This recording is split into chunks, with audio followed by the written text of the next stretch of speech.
This girl got so angry that she decapitated her own mother. You're not gonna want to miss this case. It's insane. Hi, I'm Meg. I talk about true crime. Let's get into it. I was so heated up with anger, I just kept stabbing and stabbing and stabbing her, and I took off her head.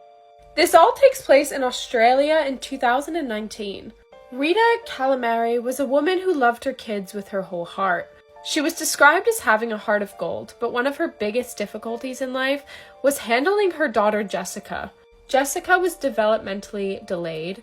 She was diagnosed with autism and a disorder that was called innate explosive rage disorder, which led Jessica to having really huge outbursts of anger. Rita had other kids, but they had all moved out by this point, and she was actually divorced from her husband, so in the home it was just her and Jessica.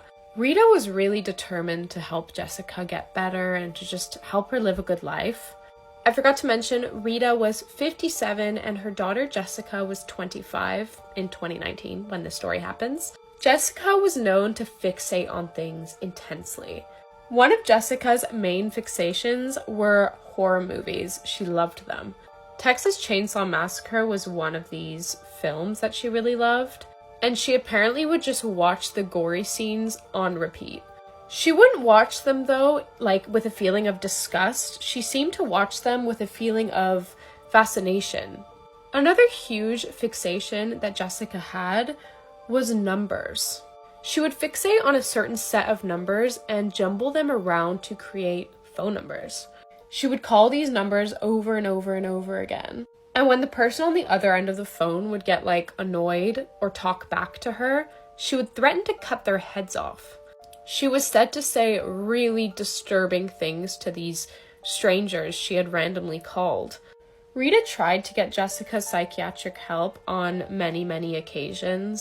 Jessica had been on different medications, she had even spent time in a psychiatric unit, but nothing ever seemed to help her. In 2019, Jessica had returned home after spending time in a psychiatric facility, and she started completely refusing to take any medication, and she continued harassing people over the phone as she was doing before. She was acting out, but this time she had taken it to a whole new level. But Rita, despite this, kept trying with Jessica. On the 20th of July 2019, Rita was not only looking after Jessica, but also her grandson. He was only 4 years old. One thing about Jessica is she really did not like when her mother gave attention to anybody else. On this day, she had several loud outbursts towards this 4-year-old boy, but her level of rage on this particular day was worse than Rita had ever seen. Rita tried calling Jessica's doctor, but Jessica full-on refused to see him. Eventually, Rita just threatened Jessica, saying, "Fine, if you won't talk to your doctor, I will call an ambulance to come and get you." As Rita went to pick up the home phone, Jessica grabs it out of her hand, so Rita was fine, and went to get her cell phone. But like I said, Jessica had reached a level of rage she had never experienced before. So she went after her mother, grabbed her by the hair, and dragged her into the kitchen. She then grabbed a knife and started stabbing her mother. Multiple times. She did it with such intensity that she broke some of the knives. And so she would grab a new one and just keep going. Jessica stabbed Rita over 100 times. Now, this is already quite gory as it is, but huge trigger warning, it gets so much worse. I'm trying to describe this in a way that won't get this video taken down, but she removed her mother's head, and her tongue, and her eyes, and parts of her nose. And to make it even more heartbreaking, that 4-year-old boy then walks in and sees this, and that poor boy put himself between Rita and Jessica. Which is so unbelievably brave for a 4-year-old to do. I don't know what I would have done at that age, probably just run away. But Jessica then slashed him in the face and he ran away.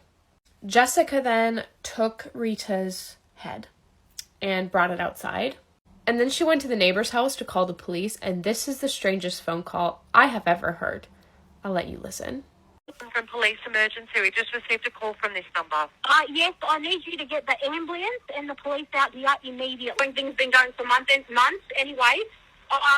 She had enough of me. She grabbed me by the hair and dragged me from my room all the way to the kitchen, and she got a knife and she tried to stab me with it, and I grabbed the knife off her because I thought she was going to stab me, so I stabbed her back. And I was so heated up with anger, I just kept stabbing her, and I took off her head. Yeah.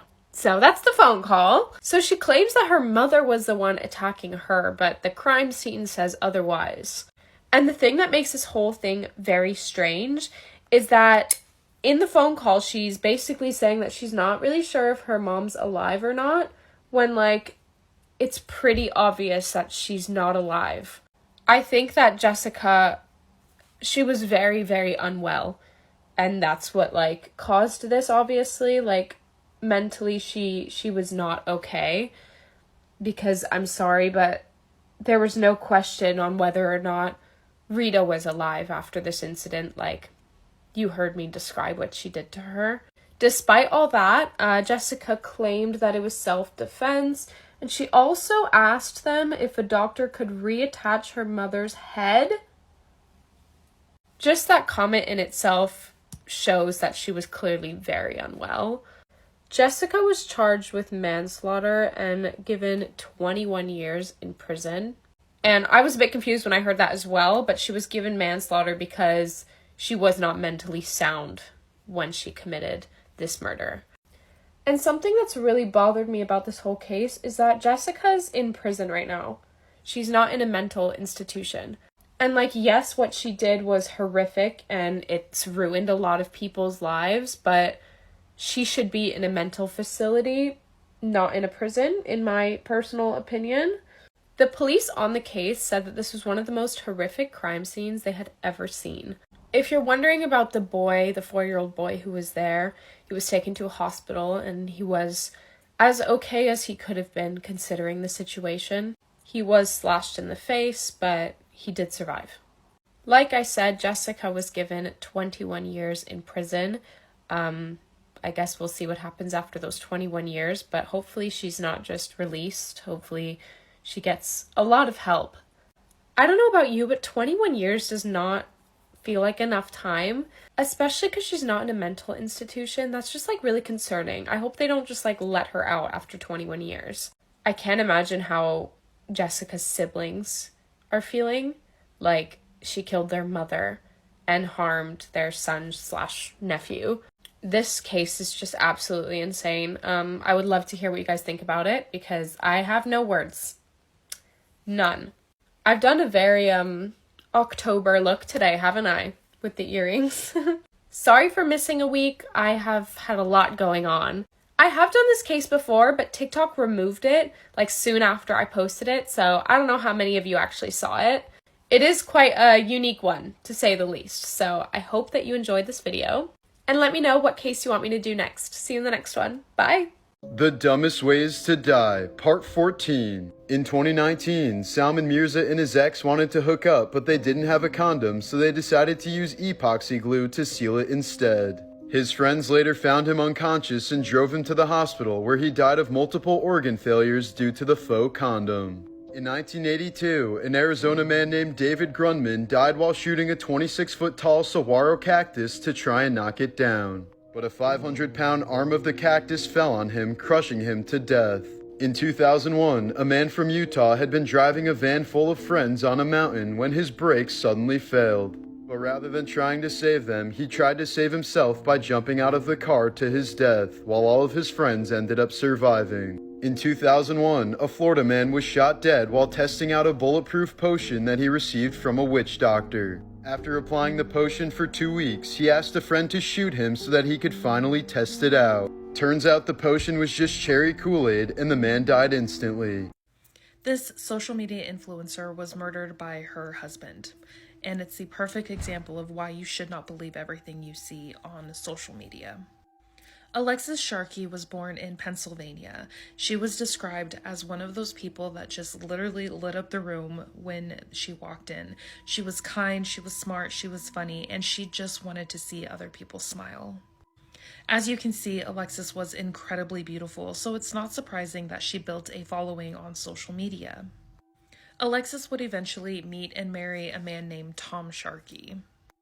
From the outside looking in, it seemed like their relationship was absolutely perfect and beautiful.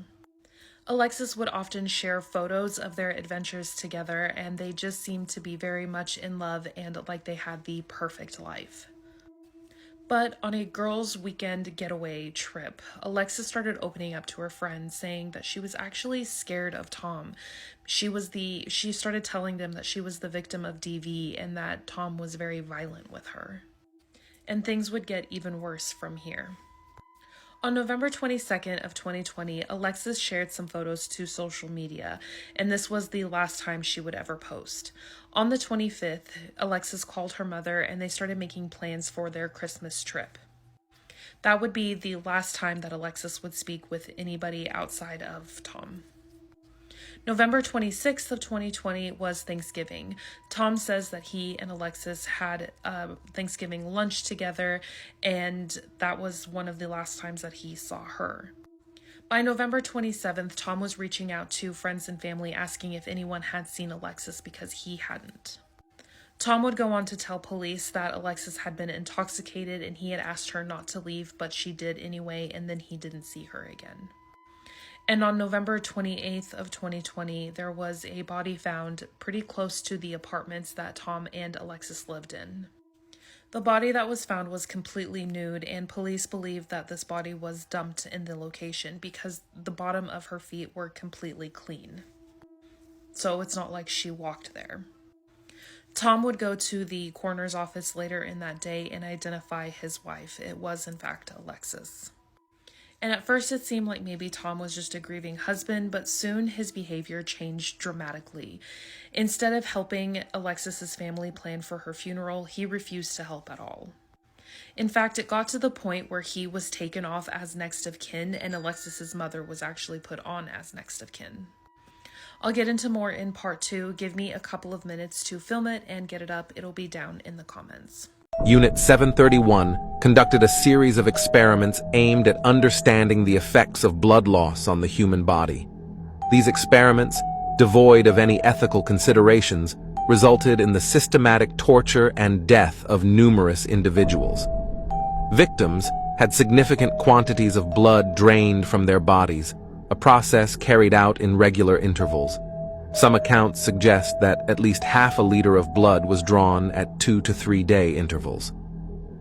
Unit 731 staff meticulously documented the physical and physiological effects of extreme blood loss on the victims. The progression of symptoms such as weakness, pallor, and mental deterioration was recorded in detail. Prisoners had limbs amputated without anesthesia or proper medical care. The amputations were often performed in a crude and brutal manner. After the amputation, limbs were reattached to the opposite side of the victim's body. This procedure was carried out with no medical expertise or understanding of surgical techniques. SCP-439, also known as Bone Hive, is an anomalous object described in the SCP Foundation's database. It is a collection of bone fragments that, when exposed to human blood, will autonomously assemble into insect-like creatures called Humeri halictuli. These creatures exhibit hive-like behavior and are capable of forming complex structures by connecting their bone segments. SCP-439 was recovered from an archaeological dig site, and its exact origin is unknown. The Foundation contains and studies it to understand its properties and potential applications. However, due to its unpredictable nature and potential danger, SCP-439 is classified as Euclid and requires careful handling to prevent unintended activation. Ongoing research aims to uncover the full extent of its abilities and any potential risks associated with its activation. My daughter placed a phone in my grave, and the next day she received a call from me. Everyone was terrified. Before the video starts, a surprise. I might just call you if you subscribe, like this video, share it, and comment your name below. My name is Suzanne. Let me share my story. I remember that peaceful Saturday.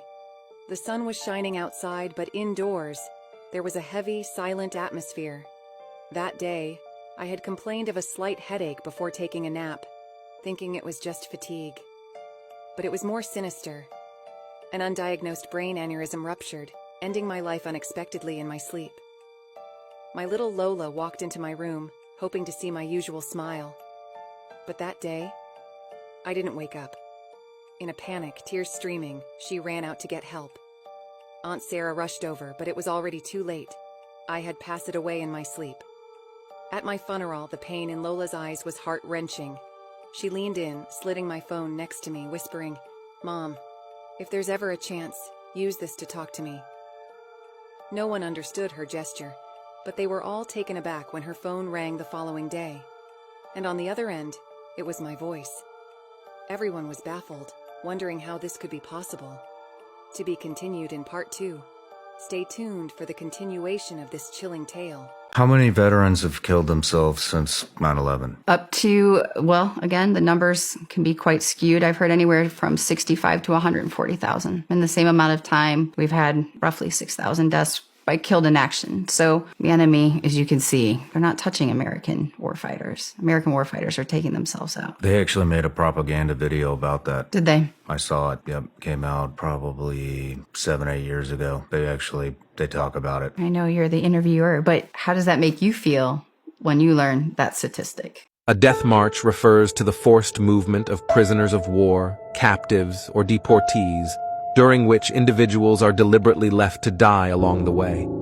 Death marches typically involve harsh physical labor, abuse, disregard for prisoner injuries and illnesses, intentional deprivation of food and water, humiliation, torture, and the execution of those unable to maintain the marching pace.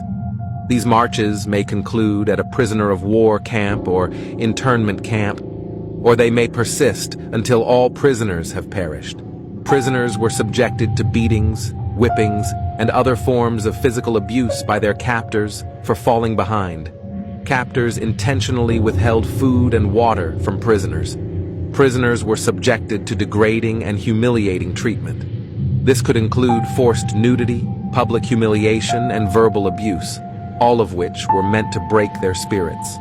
Prisoners who were unable to keep up with the marching pace, attempted to escape, or were deemed a threat, were often summarily executed. These executions could be carried out in various ways, including shootings, bayonet stabbings, or other violent means. A high school frozen in time now stands abandoned after a mysterious overnight exodus. No plausible explanation was ever granted to the parents, student, and staff, leaving them in a perpetual bewilderment. Whispers around the orders for evacuation came from sources far higher than the local school board. The community remains cloaked in darkness and confusion as the deserted hallways continue to be haunted by an inexplicable phenomenon. Flashing lights that flicker with an unsettling otherworldly glow. Brave souls who venture inside are met with chilling shadows and eerie whispers, hinting at a malevolent presence that guards the school's enigmatic secrets, shrouding the place in an ever-creeping sense of dread. For creepy stories and unexplained videos, follow Scare Shares now.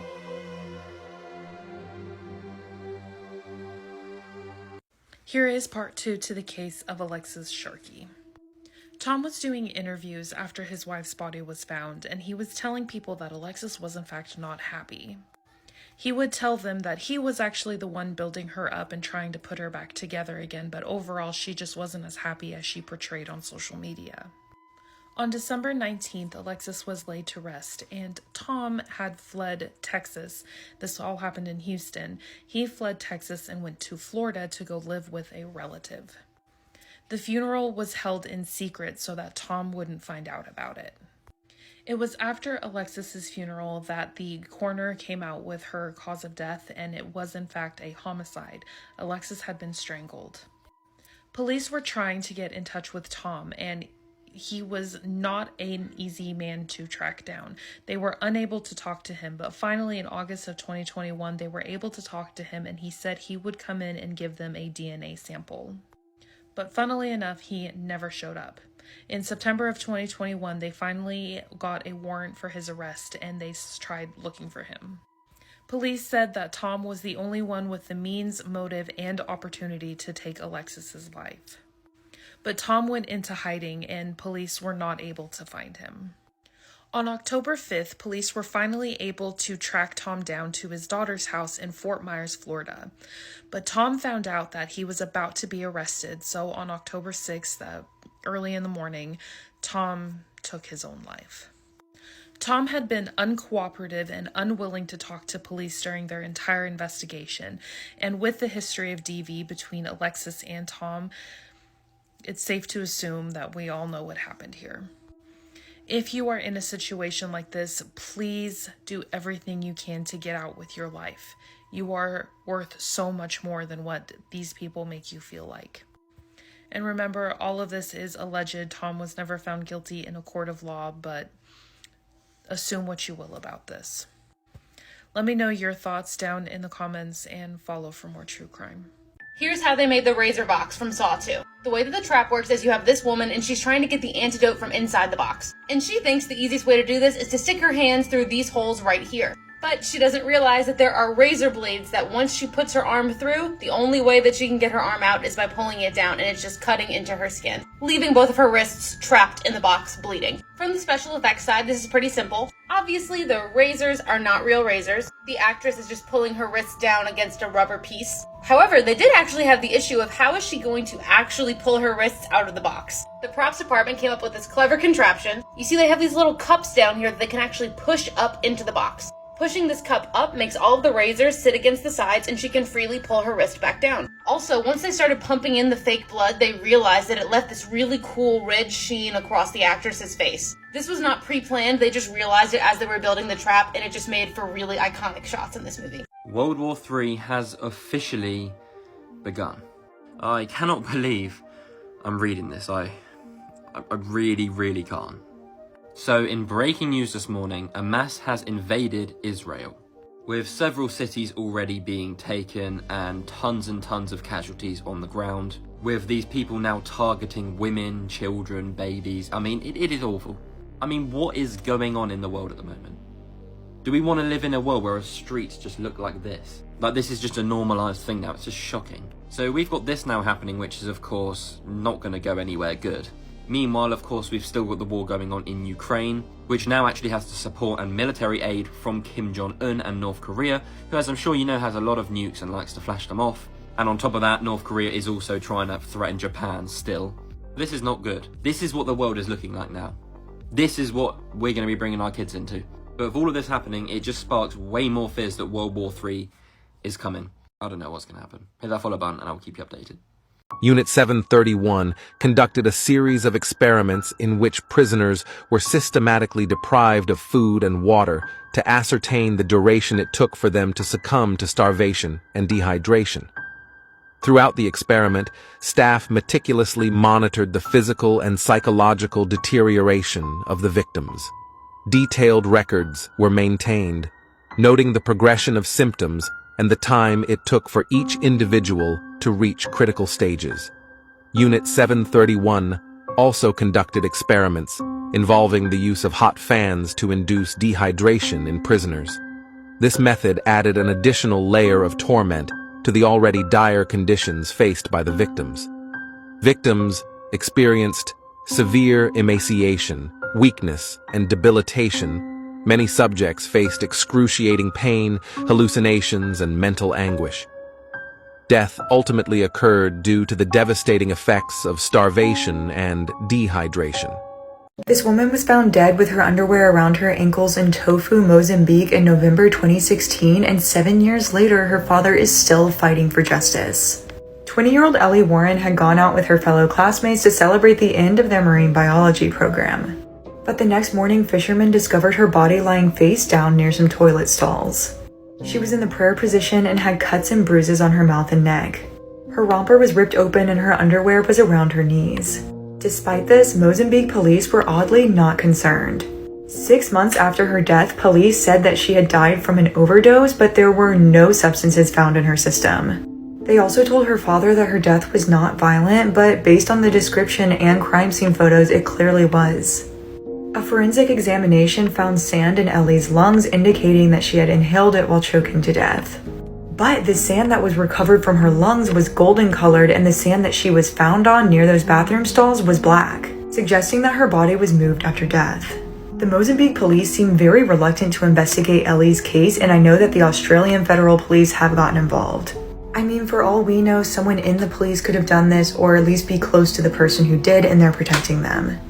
But this year, in August 2023, Ellie Warren's death was finally ruled a homicide after her father's tireless fight. There's finally movement in the investigation, and her father says there is a suspect list, but it's not public. Yes, the needle pit in Saw 2 was made out of real syringes. What they did was they dug this really big hole in the ground, they fluffed it up a little bit with foam to give it some more volume, and they used over 100,000 real syringes for the needle pit. However, while they were real syringes, they were not real needles. The props department went through every single one of those 100,000 plus syringes, took the needle out of it, and replaced it with a flexible rubber tip. That way, when Shawnee Smith gets thrown into the pit, she's not going to get hurt. She's not at risk at all. However, a fun fact, Shawnee Smith was secretly pregnant during the filming of this scene. Yes, she was 4 months pregnant, I believe. Another fun fact about this, apparently once they were almost done sorting through all of the syringes, you know, the real and the fake ones, somebody dumped one with a real needle into the mix of all of the ones that were replaced already. So the props department had to go through all 100,000 plus syringes again to make sure they were safe for Shawnee. So yes, she is completely safe, but I love the behind the scenes of this trap. A lady is suing Disney World for giving her a wedgie, and it's actually really messed up. A 30-year-old woman visited Walt Disney's Typhoon Lagoon in October 2019 and decided to go on a ride called the Humunga Kawabunga. This slide is a 5-story drop. The lawsuit says that the speed and impact of the ride caused her swimsuit to be forced up between her legs. So the swimsuit was like cutting up into her skin, and then the water was also forcibly pushed inside of her. When she got to the bottom of the ride, she was immediately bleeding and had to be taken to the hospital. At the top, she was instructed to cross her legs, which she did, but like the bumpiness and force of it all caused them to come uncrossed. So yes, she was informed, but who had any idea that the stakes were that high? Court papers said she suffered severe lacerations, damage to her internal organs, and a hernia. She's suing Disney for negligence for not better informing their riders of the risk, and she's suing for $50,000. Of course, people are making fun of her and calling this a frivolous lawsuit, but you can see the comment beneath that one is a lot more informed and empathetic. This reminds me of the McDonald's hot coffee lawsuit, which I covered way back, and I'll link it in the description. I don't get why people fiercely defend these multi-million-dollar companies, but I'm in the park of girl, get your money. Let me know what you guys think in the comments, and if you learned something, follow my account. And I remember pulling up, and right before we turned in our gate, there was a little cutout off the side of the road, and I remember seeing, 12 bodies covered in poncho liners or ponchos, but you could see the boots. And I know the difference between Adidas assault boots and tan desert boots. There's way too many Adidas assault boots right there. I have no idea what's going on. Got in the gate, I saw 2 Humvees with RPG blasts on the sides and in the windshields and bullet holes and blood on the ground and sand everywhere. Blood in the vehicles and the smell of bleach. I'll never forget that smell.